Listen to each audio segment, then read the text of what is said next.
போட்டித் தேர்வுகளுக்கு தயாராகி கொண்டிருக்கும் அனைத்து உள்ளங்களுக்கும் சிஎஸ்சி சித்தார்த் ஐஏஎஸ் அகாடமியின் சார்பாக இப்போ என்ன பார்க்க போகிறோம் பார்த்தீங்கன்னா குரூப் 4 அண்ட் குரூப் 1 எக்ஸாம் வரப்போகுது. இப்போ குரூப் 4 பார்த்தீங்கன்னா இன்னும் 39 டேஸ் தான் இருக்குது. குரூப் 1க்கு 73 டேஸ் தான் இருக்குது. இந்த டேஸை நம்ம எஃபெக்டிவாக எப்படி யூஸ் பண்ணி எக்ஸாமை எப்படி பாஸ் ஆகலாம் மெயினாக பார்க்க போகிறது நம்மளோட டைம் மேனேஜ்மெண்ட். இந்த டைம் மேனேஜ்மெண்ட் பார்த்தீங்கன்னா எல்லாருக்கும் எல்லா நேரமும் ஒரு போல கிடைக்கிறது இல்லை.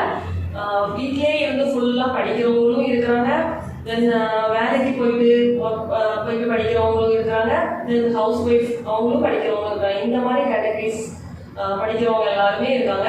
ஸோ நம்ம எப்படி எஃபெக்டிவாக யூஸ் பண்ணணும் அப்படின்னு பார்த்தீங்க அப்படின்னா, ஃபர்ஸ்ட் ஒன் வீட்டில் இருந்து படிக்கிறவங்க நம்ம ஒரே சப்ஜெக்டை டே ஃபுல்லாக வச்சு படிக்கிற மாதிரி இருக்கக்கூடாது. என்ன பண்ணலாம் அப்படின்னா, இந்தந்த ஒரு 2 hours நம்ம ஸ்பிளிட் பண்ணி இந்த டைமுக்குள்ள இந்த போர்ஷனை முடிக்கணும் அப்படிங்கிற மாதிரி நம்ம நினைச்சு படித்தோம் அப்படின்னாலே கொஞ்சம் போர்ஷன் எல்லாமே ஈஸியாக கவர் பண்ணுற மாதிரி இருக்கும். தென் எந்த போர்ஷனை முடிக்கிறோமோ அதுக்கு ஏற்ற மாதிரி நம்ம டெஸ்ட் சீரீஸ் ஏதாவது எடுத்துக்கலாம். தென் கொஸ்டின்ஸ் வேற ப்ரீவியஸ் இயர் கொஸ்டின்ல இந்த போர்ஷன்ல இருந்து என்ன கேட்டிருக்காங்க அப்படிங்கிறதையும் நம்ம பார்த்துக்கலாம். அப்படி நம்ம பார்த்து படிக்கும் போது நமக்கு கொஞ்சம் ஈஸியாகவும் இருக்கும். என்ன கேட்டிருக்காங்க அப்படிங்கிறத நம்ம அனலைஸ் பண்ற மாதிரியும் நமக்கு ஒரு ஃபீல் ஆகும். ஸோ நம்ம சீக்கிரமாகவே நம்மளோட போர்ஷன் கவர் பண்ணி ரிவைஸ் பண்ணுறதுக்கான டைமும் நமக்கு கிடைக்கும். இது ஃபர்ஸ்ட் ஒன்.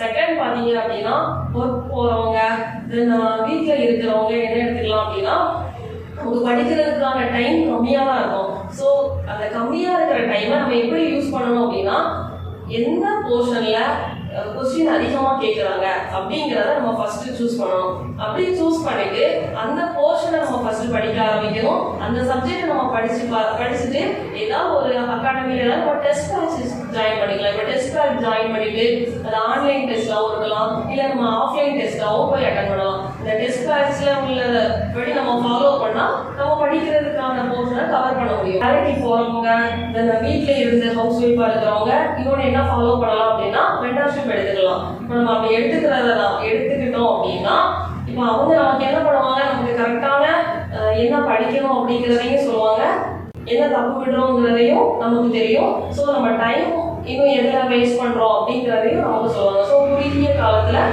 நம்ம ஈஸியாக அச்சீவ் பண்ணுறதுக்கான ஒரு சிறந்த நேரம்.